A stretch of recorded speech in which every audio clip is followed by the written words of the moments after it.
প্রায় ৩৭ বছর ক্ষমতায় থাকার পর ইসরায়েলি বিমান হামলায় প্রাণ হারালেন ইরানের সর্বোচ্চ নেতা আয়াতুল্লাহ আলী খামেনি।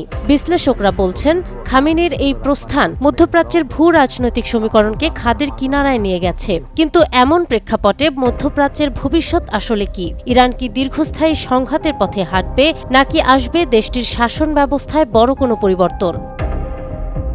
ইরানের সংবিধান অনুযায়ী খামেনির মৃত্যুর পর একটি অন্তর্বর্তীকালীন কাউন্সিল রাষ্ট্র পরিচালনার দায়িত্ব নিয়েছে।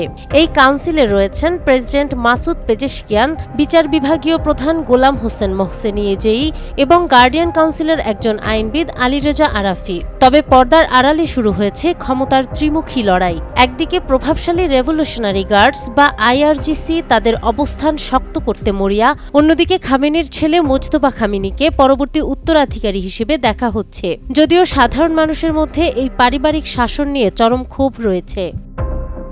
বিশ্লেষকরা বলছেন, ইরান এখন খণ্ডকালীন গৃহযুদ্ধের ঝুঁকিতে। তেহরানের রাস্তায় একদিকে চলছে কট্টরপন্থীদের শোক মিছিল, অন্যদিকে সাধারণ মানুষ কয়েক দশকের দমনের হাত থেকে মুক্তির স্বপ্ন দেখছে। তবে আঞ্চলিক রাজনীতিতে উত্তেজনা কমছে না। আইআরজিসি ইতোমধ্যেই যুক্তরাষ্ট্র ও ইসরায়েলের উপর ইতিহাসের বৃহত্তম হামলার হুমকি দিয়েছে, যা পুরো মধ্যপ্রাচ্যকে এক ভয়াবহ যুদ্ধের দিকে ঠেলে দিতে পারে। শেষ পর্যন্ত কি কোনো গণতান্ত্রিক পরিবর্তন আসবে, নাকি সামরিক জান্তার কবলে পড়বে ইরান? সেই উত্তর লুকিয়ে আছে আগামী কয়েকদিনের রাজনৈতিক চাল আর মার্কিন ইসরায়েলি পরবর্তী পদক্ষেপের ওপর। নাহার বৃষ্টি, টাইমস টুডে।